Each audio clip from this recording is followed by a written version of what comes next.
Bien, bonjour, je poursuis avec quelques questions de mécanique, quelques affirmations qui sont proposées ici. On va commencer par la première. Alors, avant de commencer, finalement, peut-être rappeler les théorèmes énergétiques. Donc, on va se placer, alors pour la suite, pour simplifier, je vais me placer en référentiel galiléen. Et je vais considérer le cas d'un point matériel, d'accord, pour simplifier.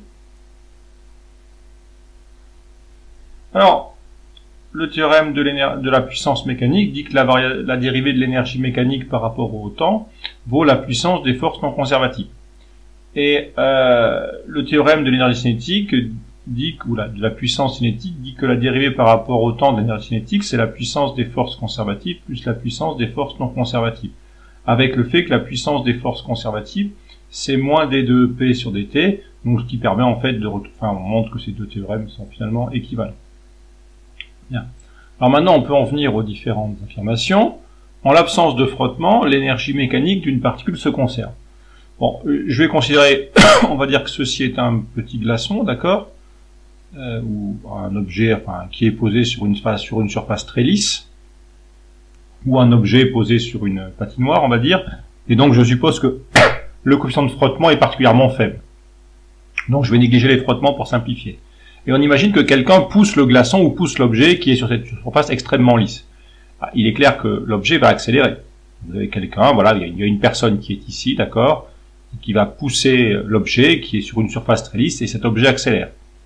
Et si cet objet accélère, eh bien, la norme de sa vitesse va augmenter. Si la norme de sa vitesse augmente, il est évident que son énergie cinétique augmente également.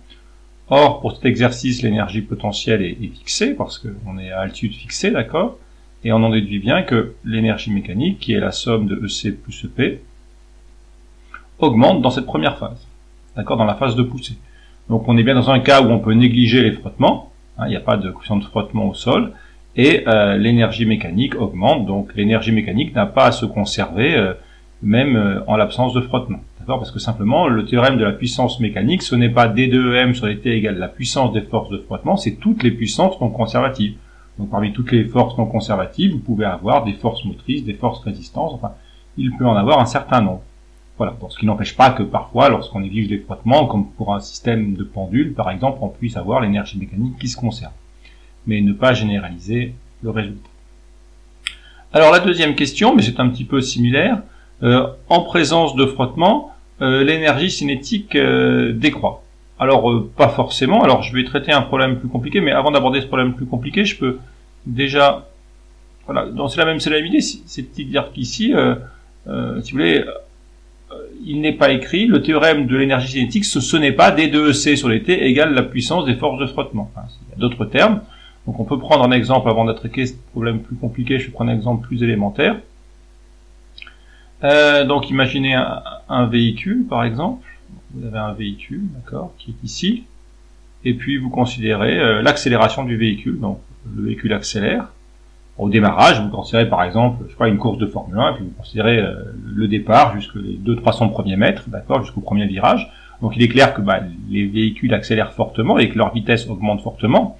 Et donc il est clair que vous avez une force de traînée. En réalité, il y a bien une force de traînée qui s'exerce, qui vaut typiquement 1/2 de Cx S rho v carré. Donc la vitesse, même au bout de quelques mètres, devient relativement importante. La force de traînée est tout sauf totalement négligeable. Et vous avez bien une force de traînée, d'accord, ce qui n'empêche pas que le système accélère et donc que l'énergie cinétique augmente, simplement parce que vous avez une force de poussée qui est due au moteur et aux roues, d'accord, qui est plus importante que la force de traînée. Donc en fait, si la force motrice l'emporte sur les frottements, eh bien l'énergie cinétique peut tout à fait augmenter. Voilà. Alors on peut traiter aussi un cas sur ce même exercice un peu plus, sur cette même question un peu plus élaborée. Je vais faire cette expression ici. On imagine un satellite qui est autour de la Terre, mais en fait ce satellite il y a l'atmosphère. Donc on va supposer qu'ici il est en train de rentrer dans l'atmosphère. Donc là on est au niveau de l'atmosphère. Et en fait, il commence à frotter, un satellite en fin de vie, par exemple, il commence par exemple à frotter sur les hautes couches de l'atmosphère, donc il est légèrement freiné. Et on va essayer d'appliquer le théorème de l'énergie mécanique. Donc le théorème de l'énergie mécanique pour ce satellite. Alors c'est pour ça que j'ai fait des trajectoires, vous voyez, quasi circulaires, mais ça va s'enrouler un peu en spirale. C'est pas très bien fait, mais disons que vous avez cette idée que le satellite, tout doucement, alors en fait il va faire des milliers de tours, enfin des dizaines, des centaines de milliers de tours avant de vraiment tomber sur la Terre, mais tout doucement, à chaque tour, il perd peut-être un millième, un millième de son rayon, par exemple, il y a une variation relative de rayon, par exemple de 1%, quelque chose comme ça. Et donc, si on applique le théorème de l'énergie mécanique, on aura d2m sur dt, qui vaut la puissance des forces non conservatives. Alors ici, la puissance des forces non conservatives va se négliger à la force de traînée. Bon, on sait que la force de traînée, c'est une force résistante. Donc forcément, ici, on aura une énergie mécanique, une variation d'énergie mécanique qui sera négative. Si la variation d'énergie mécanique est négative, alors nécessairement, eh bien, vous avez l'énergie mécanique qui décroît. Mais la trajectoire étant quasi circulaire, on peut quand même appliquer la formule qui est du quasi circulaire. Donc on sait que pour une trajectoire circulaire, vous avez l'énergie mécanique qui vaut moins g grand m petit m sur 2r. Encore une fois, le freinage existe, mais il est très modeste, d'accord? Donc si l'énergie mécanique décroît, ben, vu qu'on a du moins 1 sur r, donc on comprend bien que si r décroît, 1 sur r augmente et moins 1 sur r décroît. Donc ça va bien entraîner que r décroît. Donc c'est pour ça que le satellite se rapproche progressivement de la Terre, d'accord? Or, on sait également qu'on a V pour un mouvement circulaire qui vaut racine de Gm sur R. Alors là, le mouvement est très légèrement perturbé, mais encore une fois, on peut au premier ordre appliquer la formule du mouvement circulaire. Et on voit que si R décroît, V augmente. Vous voyez, là, c'est un exemple un peu plus subtil où il y a uniquement des frottements. C'est faux ça. Il y a la force de gravitation et les frottements. Et en fait, vu que le satellite se rapproche de la Terre, en fait, il va tourner de plus en plus vite. Alors, c'est pas contradictoire avec le fait que l'énergie mécanique diminue, parce qu'en fait, ce qu'il faut se rappeler, c'est que l'énergie mécanique, c'est la somme de EC plus EP. Et en fait, quand le satellite se rapproche de la Terre, donc l'énergie mécanique du fait des frottements diminue. Mais en fait, ce qui se passe, c'est que vu qu'il se rapproche de la Terre et que vous avez une force en moins g grand m petit m sur r ici, eh bien, vous avez une énergie potentielle qui va diminuer, vous vous rapprochez de la Terre, donc l'énergie potentielle diminue, et l'énergie cinétique augmente. En fait, disons que pour une unité d'augmentation de EC, vous avez 2 unités de diminution de EP, qui fait qu'en fait, globalement, l'énergie mécanique diminue. Donc, ce qui permet en fait ça, c'est que s'il y a un échange, en fait, l'énergie potentielle diminue plus que l'énergie cinétique n'augmente, ce qui fait bien qu'au résultant, l'énergie mécanique décroît. Mais enfin, encore une fois, donc c'est un exemple un peu plus technique, c'est un peu plus surprenant. On a des frottements et une force conservative, et l'énergie cinétique augmente. Eh bien, simplement, c'est qu'il faut bien faire attention. Vous avez certes les frottements ici, vous avez ce terme ici, le terme de frottement ici qui va compter en négatif, mais vous avez le terme de l'énergie potentielle qui va compter en augmentation. Parce que l'énergie potentielle diminuant, moins d2p sur les T augmente.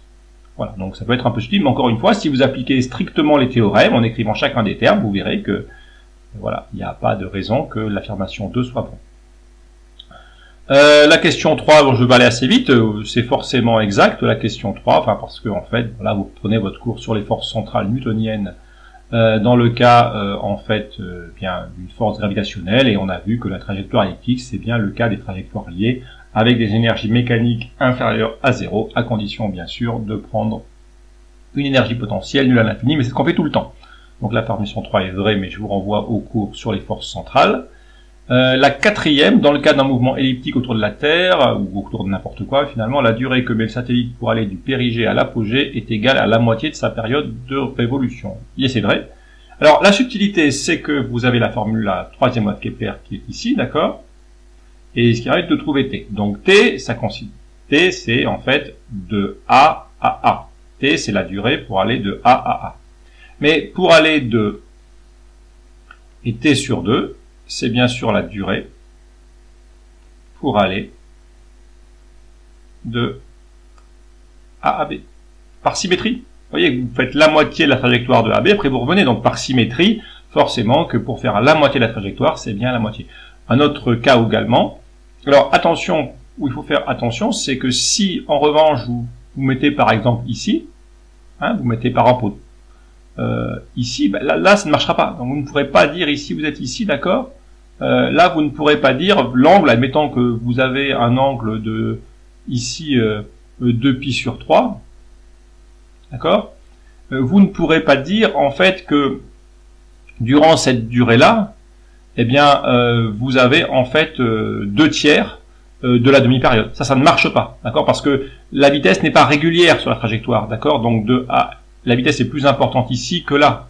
Donc vous ne pourrez pas en fait utiliser cette méthode de proportion pour n'importe quelle valeur d'angle, d'accord. Ça ne marchera essentiellement que pour l'angle moitié. Pour l'angle moitié, vous pourrez effectivement donner ce résultat-là. C'est par exemple également faux pour, vous n'avez pas par exemple, hein, pour t sur 4 n'est pas la durée pour aller de A à C. Ça c'est faux.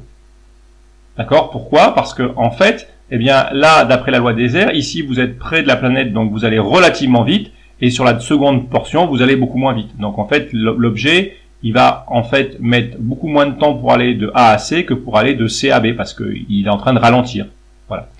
Le seul cas où vous pouvez appliquer cette formule, c'est celle-là. Donc c'est cette question juste pour vous dire que en fait, pour une trajectoire circulaire, bien sûr que vous pouvez prendre n'importe quelle proportion d'angle, et ça sera la proportion de la durée totale. Mais c'est faux pour une trajectoire elliptique. Pour un angle partiel, la durée ne s'obtient pas par proportion de la période, sauf pour la durée moitié par symétrie. Voilà. Voilà pour ces petites affirmations. Bon, je pense que ça vous aura peut-être aidé à essayer de mieux envisager celle-ci avec des exemples concrets. Je vous remercie.